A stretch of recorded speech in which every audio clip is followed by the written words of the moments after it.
propósito. ¿La vida tiene un propósito? Él nos creó de nuevo en Cristo. El Hijo de Dios, Jesús, a quien Dios levantó de los muertos. Él es quien nos rescató de los horrores del juicio venidero. Creados en Cristo Jesús para realizar buenas obras. Queremos que conozcas a este Salvador. Queremos que experimentes el más profundo amor que solo Él puede darnos. Queremos que el vacío en tu corazón por fin sea lleno. El amor de Dios salva mi alma. El amor de Dios transforma. El amor de Dios cambiará mi vida. Somos jóvenes con propósito. Hola, mi nombre es Germán Castillo. ¿Y Adriana Rivera? Estamos muy contentos de estar en un programa más junto a ustedes. Les recordamos que si tienen al alcance algo para poder hacer anotaciones, sería fantástico que pudieran escribir de lo que estaremos platicando. Y recuerden que están sintonizando Radio Familia, la radio que cambia tu vida, por la 94.5 FM. También recordarles nuestro número de teléfono, que es 625-842-7774. Si quieren mandar un mensaje o un WhatsApp, si tienen alguna duda, una petición de oración, vamos a estar leyéndolos. Vamos a hacer una pequeña recapitulación de lo que estuvimos estudiando la semana pasada acerca de la persona de Jesucristo, el Hijo. Estuvimos hablando muchas cosas. ¿Quién es Jesús? ¿Qué es lo que significa su nombre? ¿Qué representa su persona para nuestras vidas? Este Jesús, quien es el Mesías, el Cristo, es decir, el personaje que Dios había prometido desde Génesis capítulo 3, versículo 15, aquel que vendría a libertarnos, el Redentor, quien nos traería la salvación eterna. Estuvimos hablando sobre este personaje en cuanto a que Él es 100% divino, así como también lo es 100% humano. Estuvimos hablando de un grupo de personas que son conocidos como los gnósticos, es decir, aquellos que creen tener un conocimiento más especial de la palabra en cuanto a la persona de Jesús. Lo catalogaban como un profeta, alguien que no murió en la cruz, o que bien sí murió, pero era un fantasma, y en fin, tenían miles de teorías. Bueno, no miles, es una exageración. Tenían muchas teorías que hablaban al respecto de un Cristo diferente al de la palabra. Estuvimos hablando acerca de su misión, para qué vino al mundo, para traer gloria, o más bien para llevar gloria al Padre con su ministerio aquí en la tierra, y principalmente cumplir ese propósito como Redentor y Salvador, muriendo por nosotros en la cruz. Hablamos del Evangelio, que son estas noticias de parte de Dios a los hombres en cuanto a que todos hemos pecado y hemos transgredido la ley de Dios. Sin embargo, Él se propuso para tomar nuestro lugar de culpables y morir y recibir toda la ira en aquella cruz y darnos a nosotros la vida que no podemos vivir, es decir, esa vida perfecta que Jesucristo vivió, regalárnosla a nosotros por haber creído en Él. Hubo muchas profecías que hablaban acerca de este Mesías y todas aquellas fueron cumplidas de una manera increíble por Él. Todo eso es lo que estuvimos hablando la semana pasada. En cuanto a que es 100% humano, que fue tentado, Él sentía cansancio, hambre, sed, se enojaba, se entristecía, sabemos que nació nada más de María, pero también era considerado hijo de José, y de cualquier manera también por parte de su mamá sanguínea. Tuvo abuelos, tuvo bisabuelos, tuvo tatarabuelos. Como Dios, Él perdona pecados, Él recibe la adoración, Él dice que Dios y Él son uno. Él va a juzgar al mundo y solamente Dios es juez. En Él habita toda la plenitud de la deidad. Él es el Verbo y Él como Verbo habitó con nosotros. Él dijo que Él es el yo soy. Sin embargo, no terminamos de estudiar la persona de Jesucristo, por lo cual el día de hoy vamos a retomar y Dios mediante, pues terminar. Así es, y vamos a retomar este tema hablando de los nombres de Jesús. Como en los estudios anteriores habíamos mencionado que también Dios se presentaba de diferentes maneras, de acuerdo con el momento, con la situación. De la misma forma, la manera en que la Biblia se refiere a Cristo es de diferentes formas. Y la primera es como Jesús. En Mateo 9:21 dice: María tendrá un hijo, a quien pondrás por nombre Jesús, porque él salvará al pueblo de sus pecados.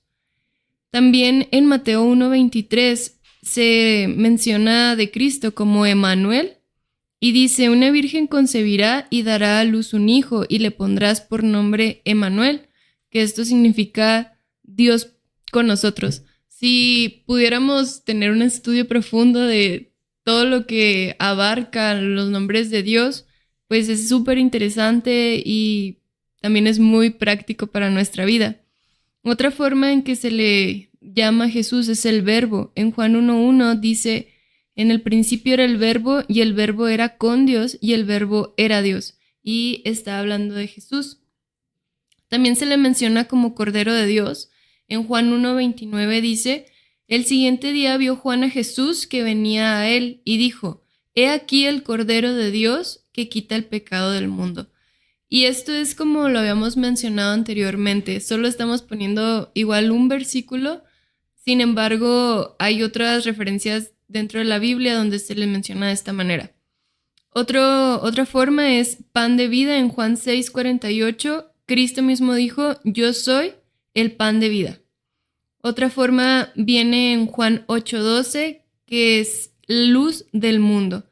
Y dice, en otra ocasión Jesús dijo, yo soy la luz del mundo, el que me sigue no andará en tinieblas, sino que tendrá la luz de la vida.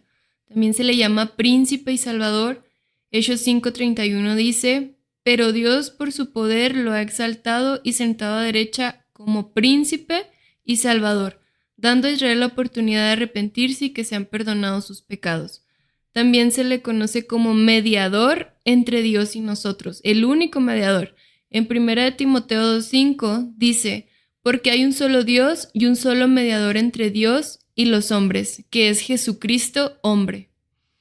También se le conoce como el Señor, juez justo. En 2 Timoteo 4:8 dice, por lo demás, me está reservada la corona de justicia que en aquel día me dará el Señor, el juez justo, y no solo a mí, sino también a todos los que aman su venida.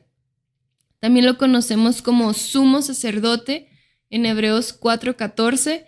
Por lo tanto, y ya que en Jesús, el Hijo de Dios, tenemos un gran sumo sacerdote que traspasó los cielos, retengamos nuestra profesión de fe. Y como lo mencionaba ahorita, es tan profundo todo lo que implica y lo que abarca cada una de las formas en que está mencionando a Jesucristo, que si vamos al Antiguo Testamento y analizamos un poco quién era el sumo sacerdote, qué es la ropa que esta persona usaba, cómo representaba al pueblo con Dios y a Dios con el pueblo, etc. Es demasiado profundo. Otra forma en que conocemos a Cristo es como alfa y omega, principio y fin. En Apocalipsis 1:8 dice, Dios el Señor dice, yo soy el alfa y la omega, el principio y el fin, el que es, el que era y el que ha de venir, soy el Todopoderoso. Y esta forma en que se menciona de Cristo también nos está hablando de un atributo de él que es eternidad, que vamos a estar hablando más adelante de eso. También se le conoce como Rey de Reyes en Apocalipsis 17:14. Dice, pelearán contra el Cordero, pero el Cordero los vencerá, porque Él es Señor de señores y Rey de reyes, y a los que están con Él se les llama elegidos y fieles. Y por último, en Isaías 9:6 hay varias formas en que se refiere a Cristo, y dice, porque un niño nos ha nacido, un hijo nos ha sido concedido. Sobre sus hombros llevará el principado y su nombre será Consejero Admirable, Dios Fuerte, Padre Eterno y Príncipe de Paz. En este versículo, la forma en que se refiere a Cristo es como admirable consejero, Dios fuerte, otra vez haciendo la referencia que Cristo es Dios, Padre Eterno y Príncipe de Paz, que igual reflexionar en cada uno de estos nombres, de estas características, podemos hablar demasiado de eso, pero no es ese ahorita el tema, sino la forma en que lo presenta la Biblia. Y hay otras formas en que se refiere a Cristo Jesús, nada más que por cuestiones de tiempo, solo vamos a mencionar estas. No sé si quieres agregar algo acerca de alguno de estos atributos, características, la forma en que se menciona cómo un nombre puede representar tanto, ¿no? Sí, yo quiero mencionar, perdón que que vaya ahí en contra de lo que acaba de decir Adriana, pero es que no me puedo quedar callado con ver aspectos de estos nombres que acaba de mencionar.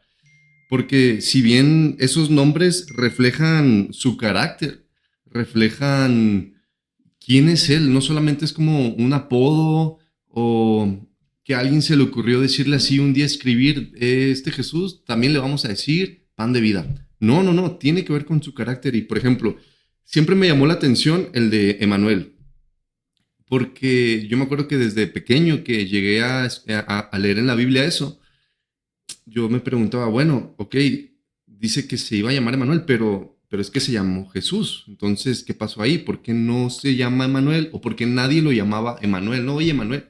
Yo tenía amigos que se llamaban Emanuel, pero yo sabía que Jesús no se llamaba Emanuel, se llamaba Jesús. Sin embargo, ahora que he podido, gracias a Dios, estudiar su palabra y entender el significado de Emanuel, que significa que la misma palabra lo enseña, Dios con nosotros, de verdad, como su misma palabra lo dice, Él fue Emanuel. Él fue ese Dios caminando entre nosotros. Bueno, entre nosotros ya no, ¿verdad? Pero pronto lo será. Sino entre el pueblo de Israel en aquel tiempo. De verdad, Dios se hizo hombre y fue y caminó con ellos. No sé si alguno de ellos te llama la atención a ti. A mí me llama la atención también que es el pan de vida. Porque uh, como los discípulos se espantaban cuando Jesús les enseñaba, ustedes tienen que comer mi carne y tienen que beber mi sangre. De la misma manera, a veces cuando yo leía ese versículo, Él es el pan de vida, yo no podía entender cómo es posible que Él fuera pan de vida, cómo iba a ser comida cuando es tentado en el desierto, que Satanás le dice, convierte esta piedra en pan, y Jesús le responde, no solo de pan vivirá el hombre. Y de la misma manera, ¿cómo es posible que no solo de pan viva el hombre? Porque yo me acuerdo que leía mi Biblia, iba a la iglesia y de todos modos, al salir, pues yo tenía muchísima hambre. Yo quería salir y ir por una hamburguesa o algo por el estilo. Pero no, mi hambre no estaba saciada en realidad. Yo tenía mucha hambre. Sin embargo, ahora sé que cuando estás en paz con Dios, cuando ya no eres un enemigo de Dios, cuando Jesucristo ha tomado tu lugar como pecador en aquella cruz, en verdad toda hambre es saciada. Ya no hay más necesidad de buscar saciedad en ninguna otra cosa, porque Jesús ahora es suficiente para tu vida y Él ocupa todo espacio que tú tengas dentro de ti. Y no habla específicamente de un hambre física, de quererte ir a comer unos tacos y ya cuando creíste en Jesús, ya nunca en la vida se te vuelve a antojar nada porque ya estás saciado. No significa eso. Sin embargo, en Cristo Jesús, de verdad, ya no hay nada más que nosotros tengamos que satisfacer en ninguna parte, sino en Él. No sé si tienes algo respecto a otro nombre. Pues es como mencionaba ahorita, indagar en cada uno de ellos es demasiado profundo. A mí me gusta mucho el de admirable consejero, Dios fuerte, Padre eterno, príncipe de paz. Pienso mucho, mucho, mucho en esta forma en que mencionamos a Cristo Jesús porque creo que todos nosotros hemos estado en alguna circunstancia donde necesitamos un consejo. Y erróneamente, muchas de las veces, en vez de ir primeramente a Dios, vamos a una persona o a un amigo, etcétera, ¿no? A tantas personas o cosas a las que no deberíamos de ir, sino de ir hacia Dios. Y cuando pienso en este atributo me trae mucha paz porque realmente Él es un admirable consejero. Si tenemos alguna duda, si tenemos alguna dificultad, si necesitamos ser guiados, instruidos, no sé, somos seres humanos y tenemos necesidad de esto. Y cuando pienso en que Él es un admirable consejero, puedo tener paz de que lo que el Señor quiere para mi vida y lo que Él me va a decir que haga y de la forma en que me va a guiar, eso va a ser bueno para mí y va a ser correcto y va a ser agradable. Y eso va a estar dentro de su voluntad y simplemente es algo que es bueno. Y dentro de esos mismos, me gusta que dice que es Padre eterno, príncipe de paz. Y lo que pienso acerca de esto, volviendo al tema de los consejos, es que quizás muchos de nosotros crecimos con la ausencia de un padre, de una madre, o quizás tú tienes a tus padres, sin embargo, no son creyentes quizás, o no puedes ir a pedir un consejo a ellos. Y cuando pensamos en esto, en que Dios es nuestro Padre eterno, todo lo que implica tener un Padre.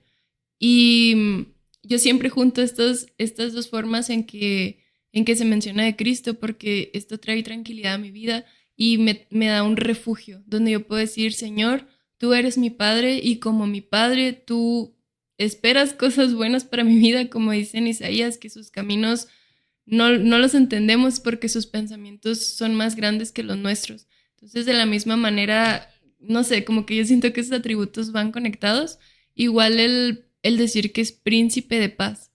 No sé, es la forma en que yo lo he aplicado a mi vida. Generalmente es cuando necesito reflexionar en algo, cuando necesito ese consejo y no tengo a quién ir. Sé que Cristo ahí está, sé que Dios ahí está, sé que también al ser un sumo sacerdote tengo entrada directa al Padre a través de Cristo Jesús. Y el pensar que es un príncipe de paz y que esto no significa, esto es muy importante, no significa que al ser príncipe de paz, entonces yo no voy a tener problemas, no voy a tener dificultades, no voy a tener conflictos. Lo que esto significa es que el Señor va a traer paz a nuestra vida. Y esa paz viene cuando nosotros dejamos de ser enemigos de Dios, porque dicen Proverbios que la ira de Dios está todos los días sobre la casa del impío. Entonces, dicen Efesios que éramos enemigos de Él porque estábamos bajo el señorío de Satanás, que nuestra mente estaba en tinieblas, en oscuridad. Entonces, esa paz viene inmediatamente cuando nosotros nos arrepentimos y creemos en Cristo Jesús, porque se quita la carga del pecado, se quita la carga de la culpa, se quita la carga de la condenación, se quita el miedo, el temor a la muerte, todas esas cosas. Y ahora tengo paz, porque Jesucristo es el príncipe de paz y me trae paz con Dios. Y entonces ya no importa tanto lo que pase a mi alrededor, porque el área más importante de mi vida ahora está en paz con Dios. Y por eso mencionaba ahorita, es tan complejo que ojalá algún día pudiéramos quizás hacer un tema así especificando cada nombre de cómo se menciona acerca de Dios, de Cristo, porque lo que conlleva cada uno de estos nombres es muy, muy profundo. No sé si tú quieras comentar acerca de otro.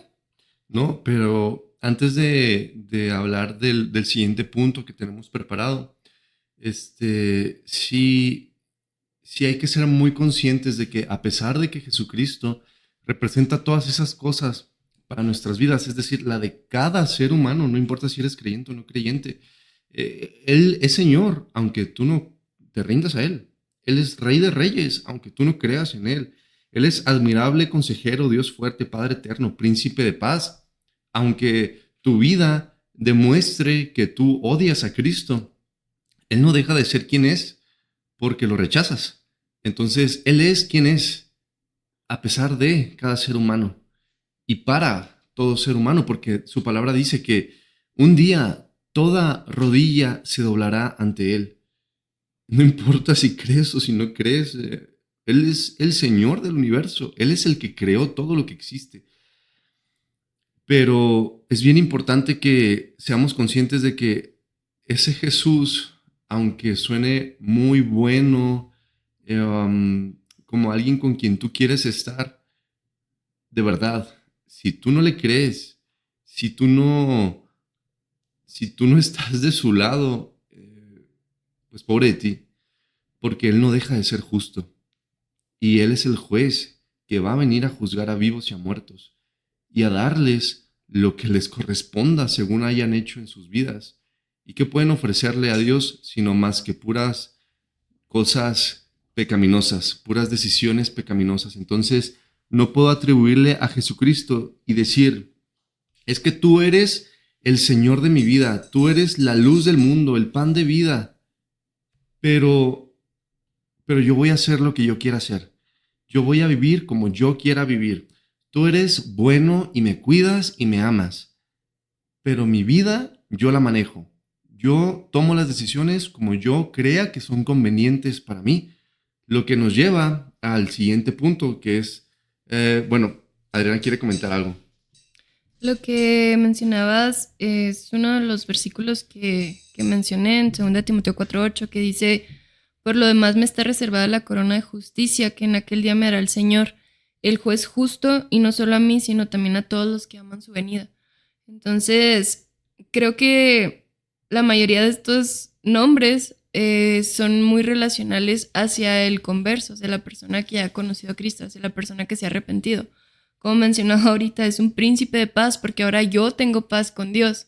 Sin embargo, como menciona este versículo, dice que dará una corona no solo a mí, sino a todos los que aman su venida.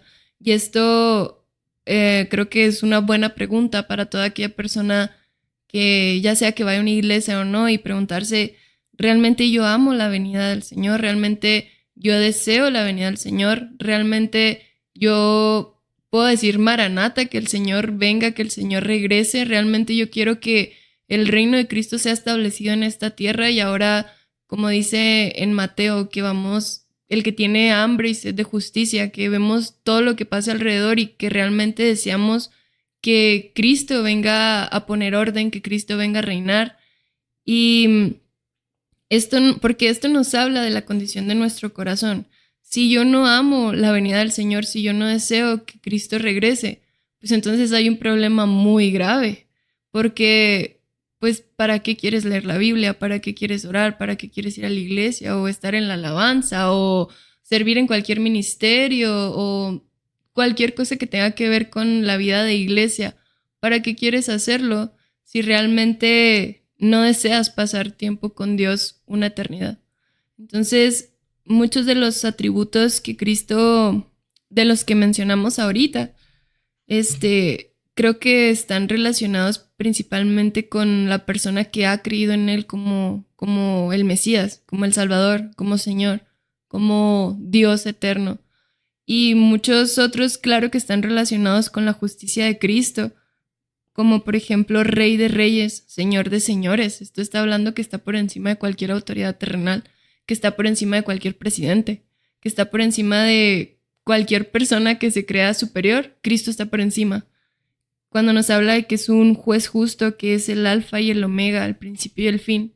Sin embargo, esto ya no es ya no es algo que causa temor en la persona que ha conocido a Jesucristo, sino que pienso yo que es algo que nos lleva a alabarle y a decir: wow, este es el Señor al que yo sirvo. El Señor al que yo sirvo es el Rey de Reyes y es el Señor de Señores y es un juez justo.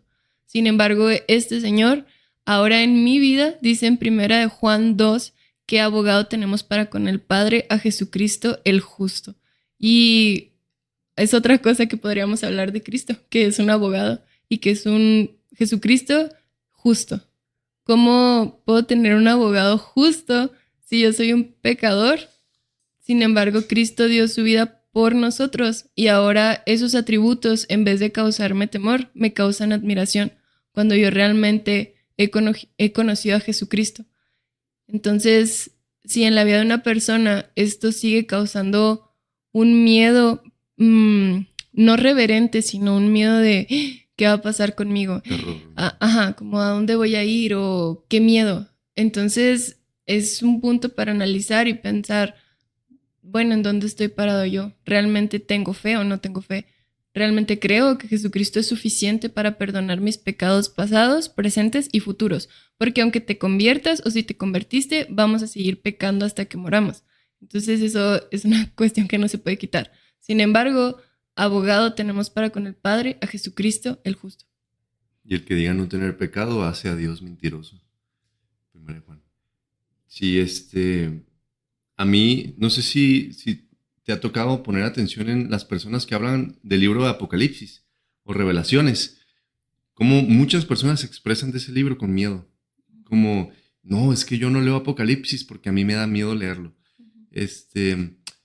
Apocalipsis no, porque qué miedo.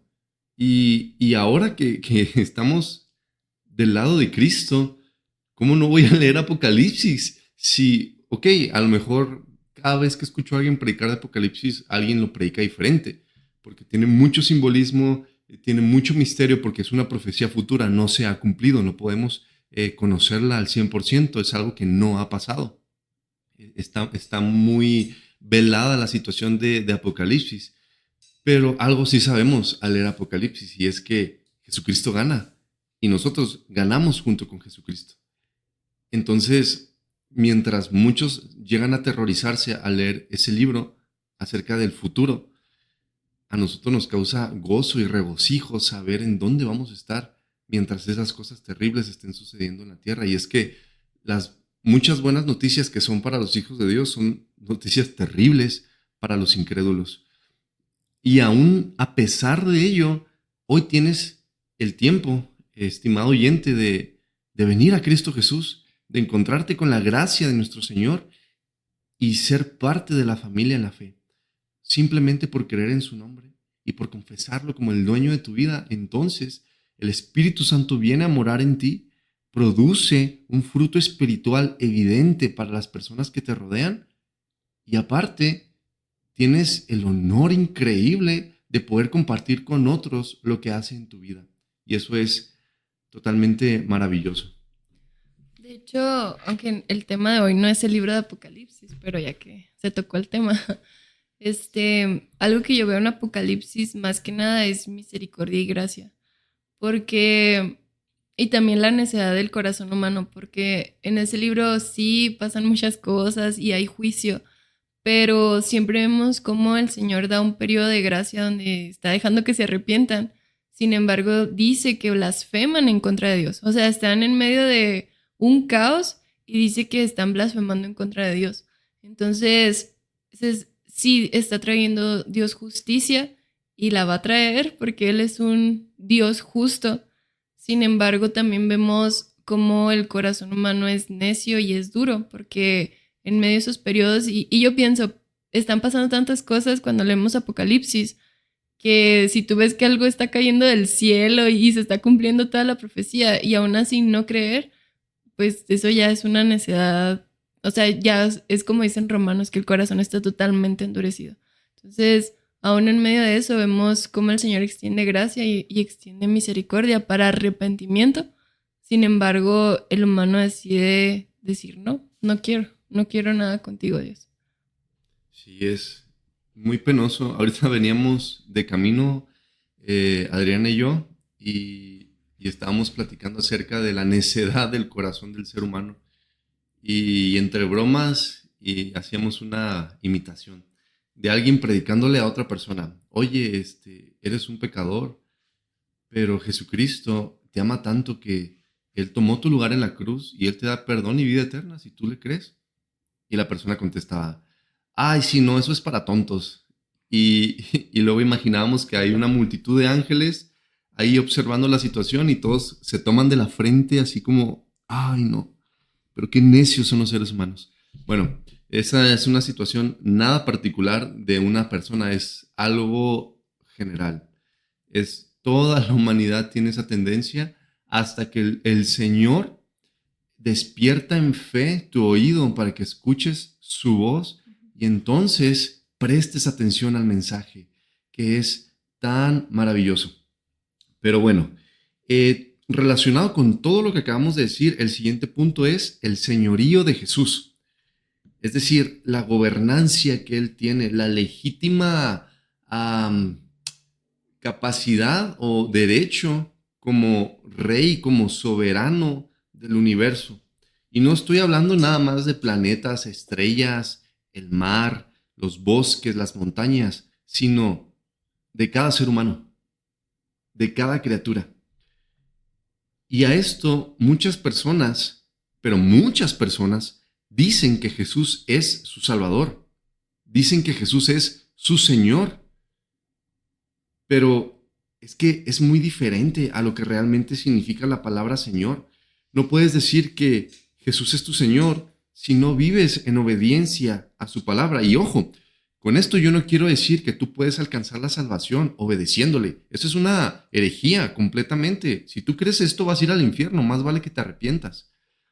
No, es que cuando has sido salvado por Jesucristo, una nueva naturaleza ha sido implantada dentro de ti y esta nueva naturaleza naturalmente va a desear obedecer a Dios. Y escuchen, no vamos a querer obedecer a Dios para ganar algo de Él. vamos a querer obedecerlo por un corazón agradecido que ahora Él nos ha dado por todo lo que hace por nosotros y en nosotros. Entonces, una pregunta muy personal. ¿Quién está sentado en el trono de tu vida? ¿Qué es lo más importante para ti? ¿Qué es lo que gobierna tus pensamientos, tus deseos, tu forma de vivir, tu manera de tomar decisiones?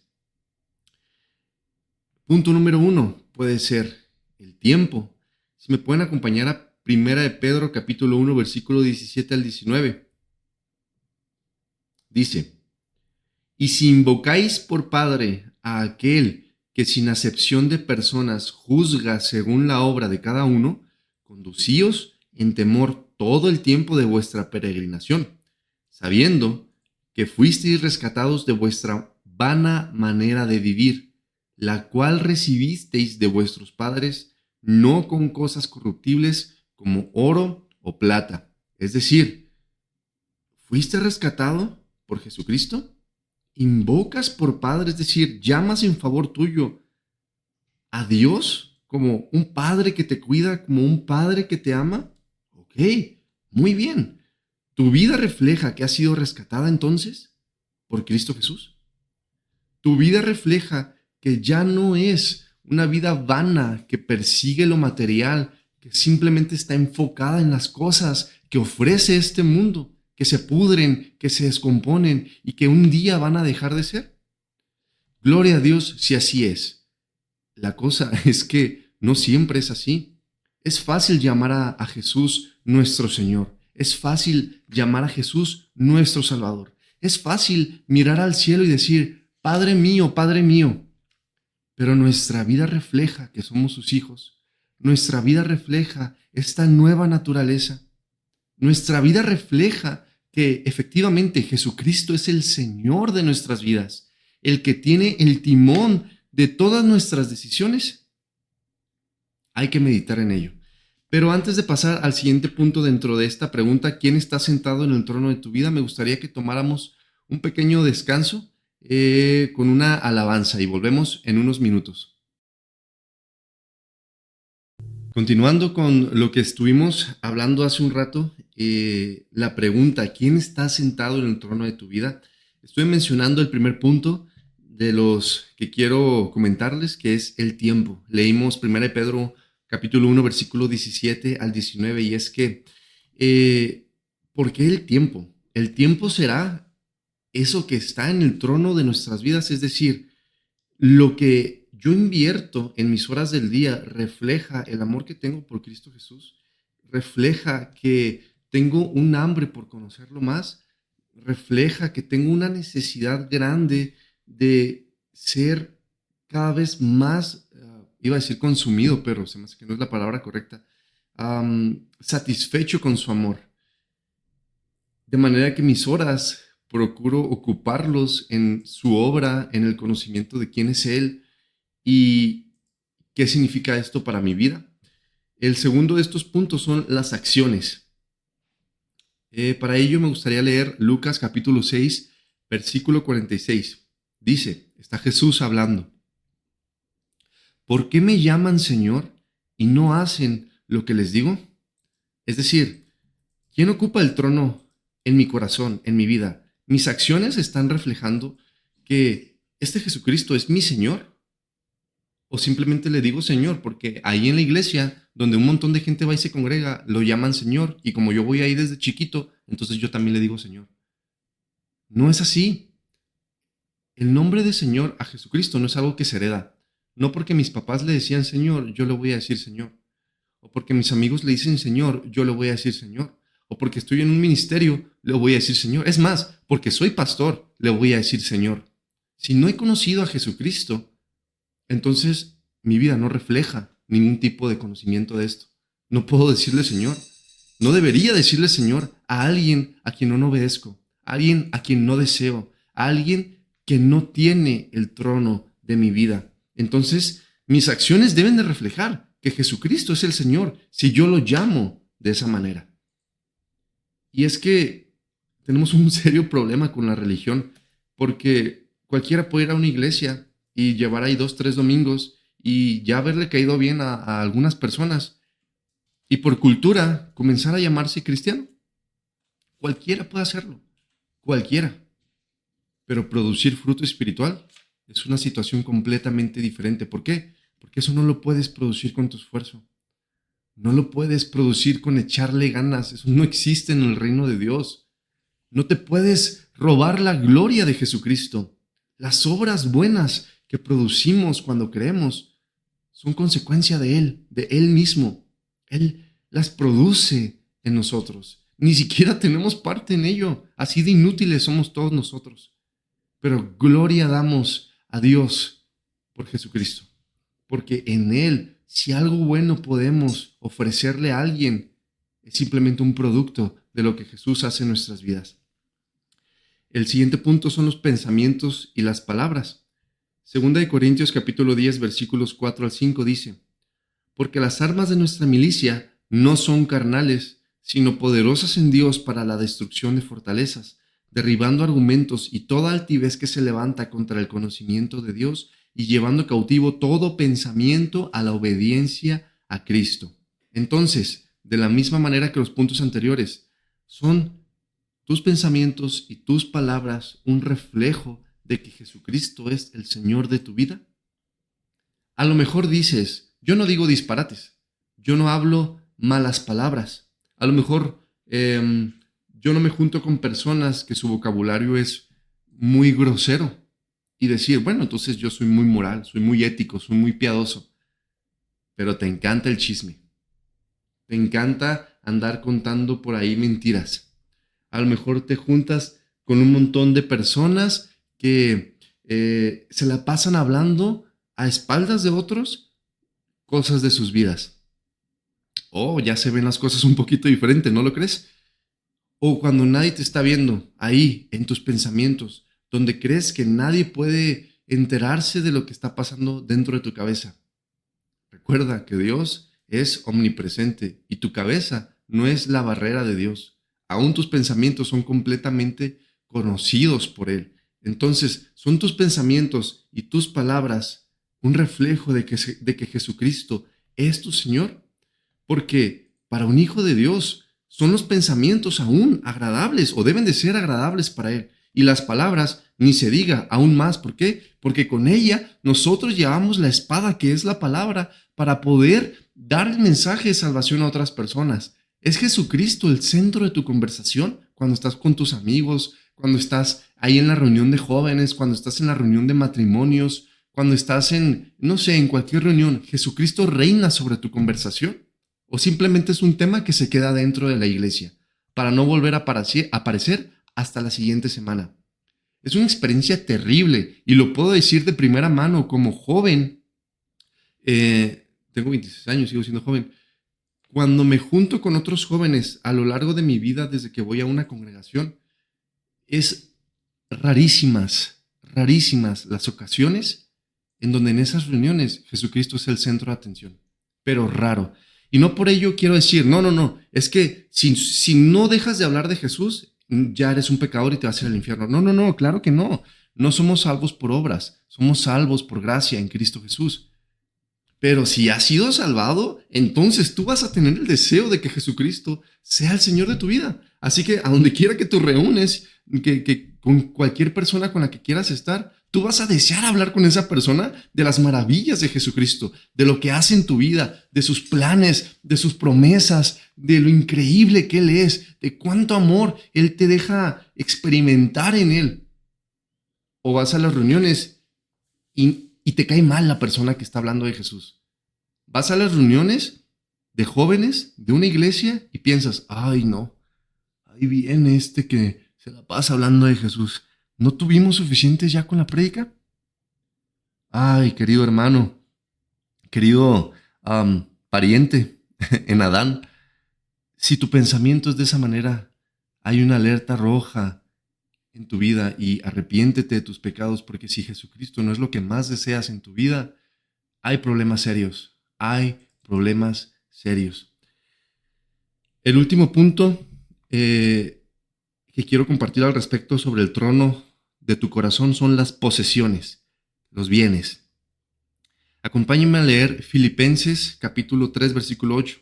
Dice, y ciertamente aún estimo todas las cosas como pérdida por la excelencia del conocimiento de Cristo Jesús, mi Señor, por amor del cual lo he perdido todo y lo tengo por basura para ganar a Cristo. Está Pablo hablando en estos versículos a los filipenses cuando habla acerca de todas las cosas que él ha vivido y que él dice, en la carne yo pudiera presumir, en la carne yo sí tengo un historial para presumirles y les empieza a hablar, yo fariseo de fariseos, hebreo de hebreos, no dice que escriba fariseo, de la tribu de Benjamín, y luego empieza a contar todo su currículum como un hombre piadoso. Dice, si alguien puede presumir de la carne, ese soy yo, dice Pablo, pero todo lo tengo por basura.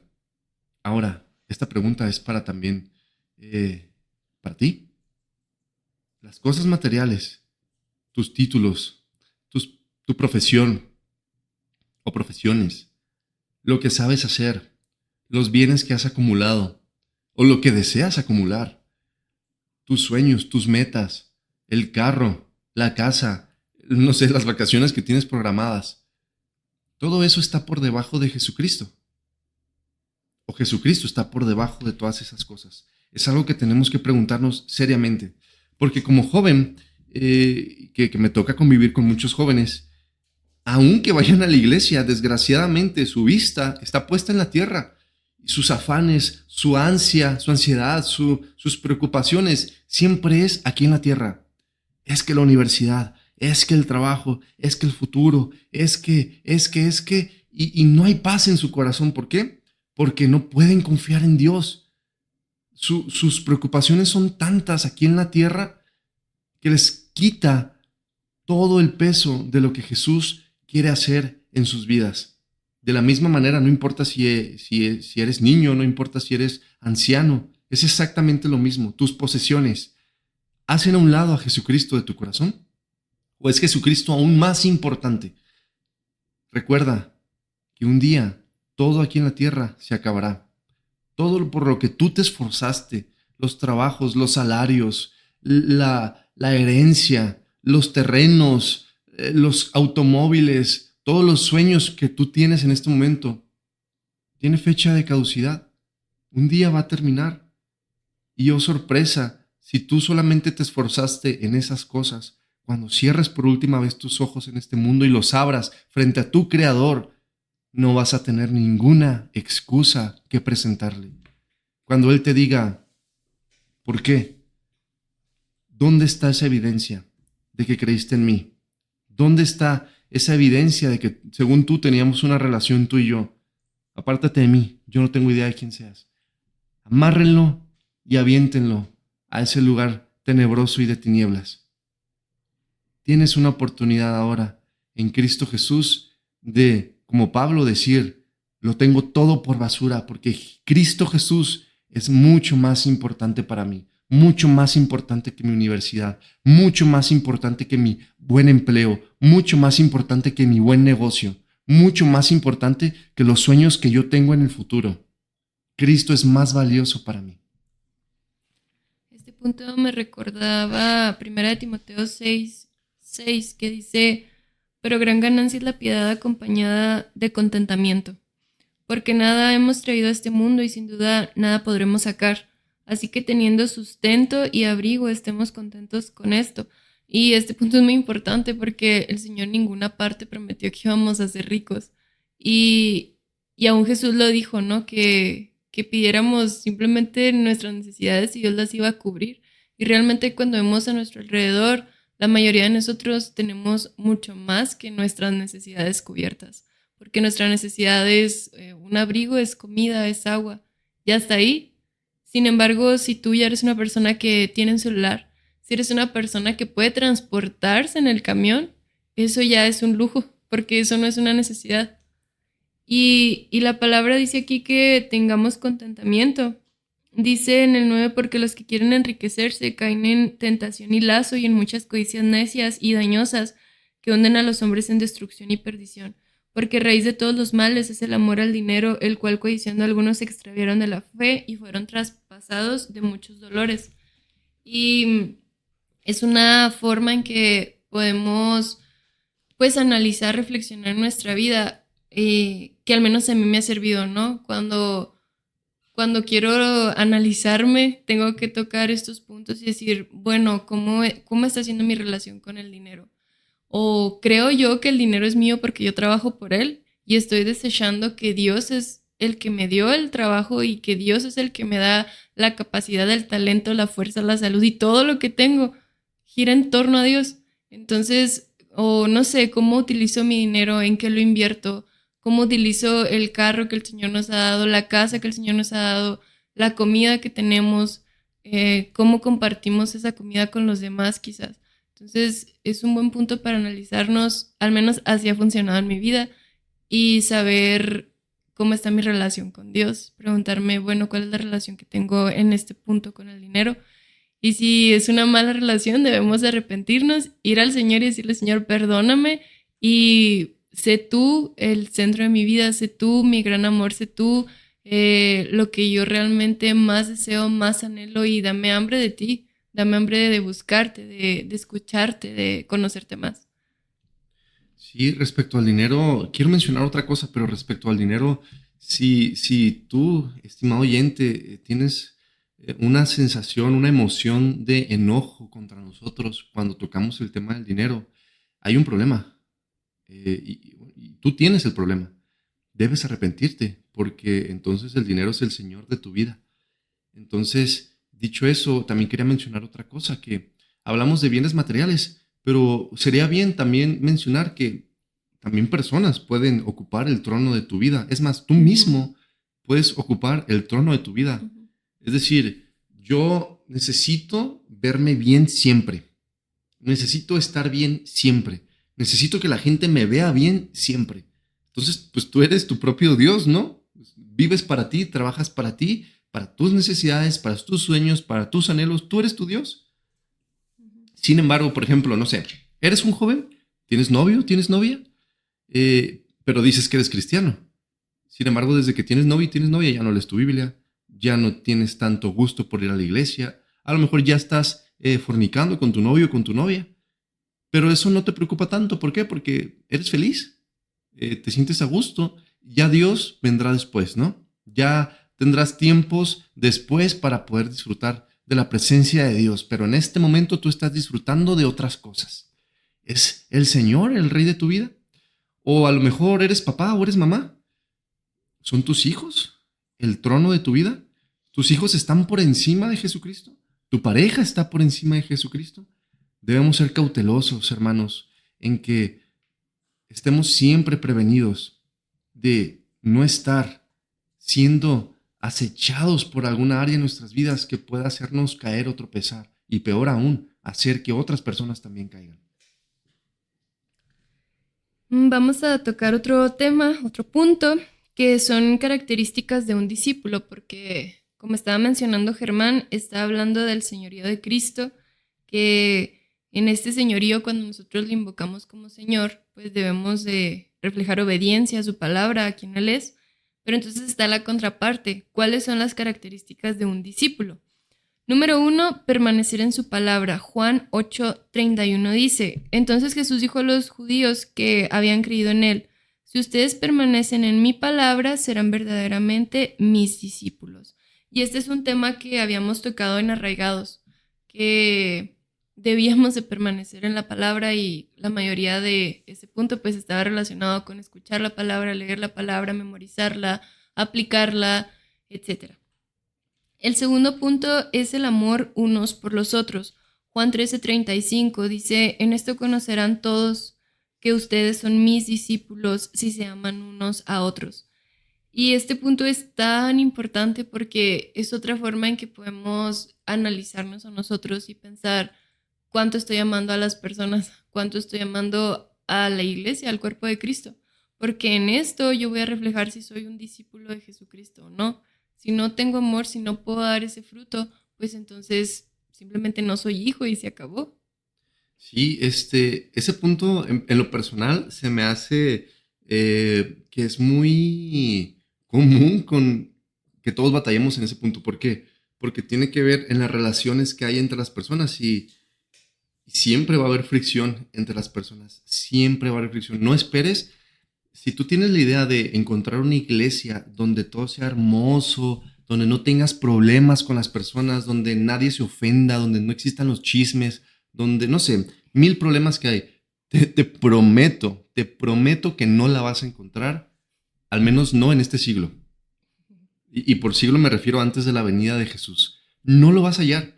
Entonces, si tú llegaste, porque yo tengo la experiencia personal de haberlo vivido y tengo, bueno, tuve amigos que llegaron a pasar por ese proceso.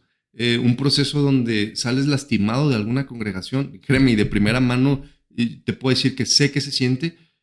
Si tú te vas de una congregación por algún problema doctrinal, ¿sabes qué? Estás en todo tu derecho, sí, pero no sin antes hablarlo con los líderes y con los pastores.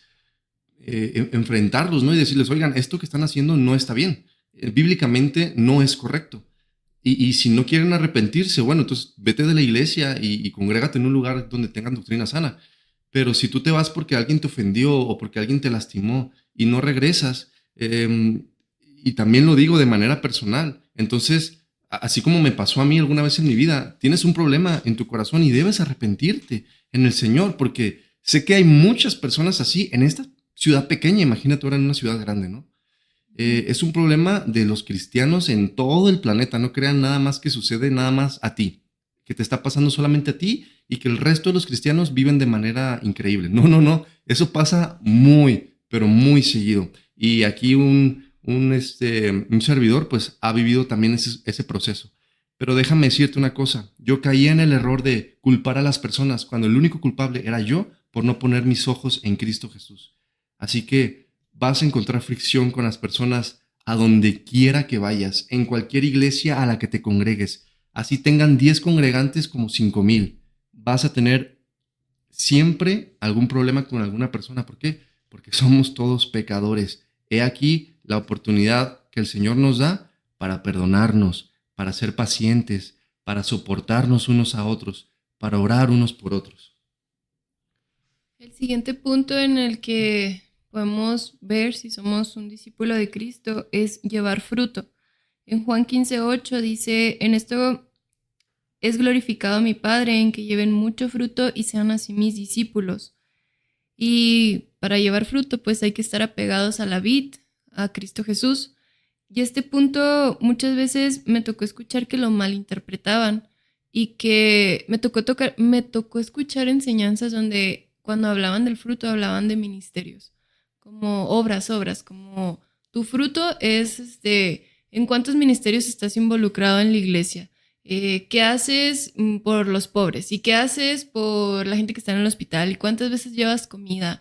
¿Y cada cuánto visitas a los ancianos? Y todo, o sea, todo tenía que ver con obras, obras, obras, obras. Sin embargo, en Gálatas es muy claro cuando dice que el fruto del Espíritu es amor, gozo, paz, paciencia, benignidad y todo el fruto que viene ahí, que está hablando de algo que es interno y que evidentemente se va a reflejar.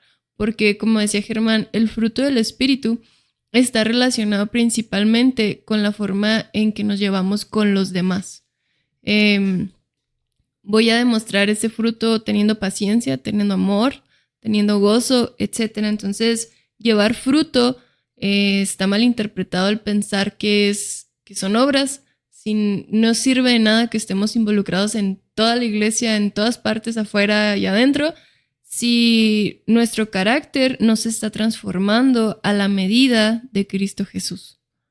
Sí, me da la sensación de que muchas iglesias tienen el concepto de que fruto en su iglesia es que haya muchas personas. Y he llegado a escuchar comentarios de que es que esta iglesia necesita más fruto, ¿no? Refiriéndose a que necesitan más personas venir a congregarse a la iglesia. Y bueno, ¿y qué? Si una iglesia tiene 5,000 miembros, pero todos están muertos espiritualmente, ¿eso no sería una desgracia? Yo creo que sería algo completamente terrible, pero gloria a Dios por esas congregaciones que tienen 15, 20, 30 miembros y en verdad en esas personas se puede manifestar un nuevo nacimiento, fruto espiritual. Lo siguiente que quiero leer está en Lucas 26 al 27. Y está Jesús hablando, dice, si alguno viene a mí, no renuncia a su padre, y a su madre, ni a su mujer y sus hijos, ni a sus hermanos y hermanas, y ni siquiera a su propia vida, no puede ser mi discípulo. Y el que no toma su cruz y me sigue, no puede ser mi discípulo. Y esto está, pues, aunado a lo que mencionaba Germán acerca de poder tener a las personas como nuestros ídolos. Y a mucha gente se le hace muy fuerte estos versículos y dicen, pero ¿cómo? Porque Cristo también en otra parte dice que vino a traer división. Y esto significa que tenemos que poner a Jesús por encima de todo. Tengo que ponerlo por encima de mi madre, de mi padre, de mi pareja, de mis hijos. Jesús debe estar por encima de mis posesiones, de mis hermanos, de mis hermanas, y aún tiene que estar por encima de mi propia vida, de lo que yo puedo llegar a estimar mi vida. Y el que no renuncia a todo esto dice al final que entonces no puede ser discípulo de Jesucristo. Y esto es, pues va pegado con el hecho de que hay un costo por seguir a Jesucristo. En Lucas 9:23 nos habla de morir a nosotros mismos. Dice, si a todos les decía, si alguno quiere seguirme, niéguese a sí mismo, tome su cruz cada día y sígame. Y una de las cosas, o las cosas no sé, más difíciles de seguir a Jesucristo es nuestro propio pecado. Porque, o sea, usted deje de pensar en las demás personas, piense en todo lo que batallamos con nosotros mismos, con nuestros pensamientos, con nuestras malas actitudes, con nuestros malos hábitos, con herir a las personas a veces sin darnos cuenta. Entonces, tenemos que negarnos cada día a nosotros mismos y decir, Señor, por favor, quita todo lo que yo soy y que nazca tu fruto en mí. Otro punto es seguir la voluntad de Dios cada día. En Lucas 22:42 dice, Padre, si quieres, haz que pase de mí esta copa, pero no se haga mi voluntad sino la tuya. Aquí está hablando Jesucristo en un momento muy complicado. Jesucristo iba a ser crucificado, iba a llevar el pecado de toda la humanidad, incluidos nosotros. Y, o sea, ese es un momento muy difícil. Sin embargo, Jesús aún en ese punto le dice a Dios que se haga la voluntad de Él. Y para ser un discípulo de Dios también debemos estar dispuestos a decir esto. Señor, yo quiero esto, yo quiero hacer esto, yo pienso esto, pero que se haga tu voluntad, Señor, y no la mía. Y por último, el sufrimiento es parte de la vida del creyente. En 1 de Pedro 2:21 dice, fueron llamados para esto, porque también Cristo sufrió por nosotros, con lo que nos dio un ejemplo para que sigamos sus pasos. Entonces, ser discípulo de Jesús tienes que tener en claro que va a haber sufrimiento en la vida, porque dice también en 1 de Pedro que el sufrimiento es como el fuego para el oro, dice que lo hace precioso. Y a través del sufrimiento es que realmente nuestro carácter es moldeado y también tiene que ver con que podemos tener una confianza más genuina en Jesucristo en los momentos difíciles. Y quiero terminar con esto, al menos mi participación, que Jesús merece nuestra sumisión. En Apocalipsis 5:9-10 dice, y entonaban un cántico nuevo que decía, digno eres de tomar el libro y abrir sus sellos, porque fuiste inmolado. Con tu sangre redimiste para Dios gente de toda raza, lengua, pueblo y nación, y para nuestro Dios los hiciste reyes y sacerdotes y reinarán sobre la tierra. Entonces, Jesucristo es digno de nuestra alabanza. Jesucristo es digno de que lo hagamos nuestro Señor, que realmente poco a poco vayamos sometiendo todas las áreas de nuestra vida. Aún esa área en la que tú y yo batallamos muchísimo, se la tenemos que entregar a Jesucristo, porque fue el único que se encontró digno en esa parte de nuestra historia. Fue el único que fue inmolado y que recibió todo el peso de nuestros pecados y la ira de Dios sobre él mismo. Y te animo y te recuerdo de que es diferente conocer a alguien que conocer a alguien. No es lo mismo tener tanto conocimiento acerca de Dios, pero no conocerle a Él. En Juan 17:3 dice que esto es la vida eterna, que te conozcan a ti, al único Dios verdadero, y a Jesucristo a quien tú has enviado. Y esa parte que dice conocer está hablando de experimentar, no de un conocimiento intelectual. Entonces, Jesucristo es hermoso y es digno de nuestra sumisión, de nuestra alabanza. Y es todo lo que yo quiero agregar de este tema por mi parte. Wow, es increíble. Jesucristo es digno. Pues hay mucho todavía que decir, pero esperemos en el Señor nos permita más espacio para llegar a profundizar mucho, mucho más. Hay un pastor que amo mucho, dice, no nos va a alcanzar la eternidad para terminar de entender el Evangelio. No nos va a alcanzar. Mucho menos nos va a alcanzar un programa de radio para llegar a hablar en totalidad de la persona infinita de Cristo Jesús. Así es que deseando que tengan un excelente día, que el Señor les acompañe y bendiga en todo conocimiento de Cristo Jesús para que crezcamos a la medida de Él mismo y poder producir mucho fruto, bendecir así a muchas otras personas. Que el Señor les acompañe y bendiga para todo lo que Él tiene planeado para ustedes. En el nombre de Jesús.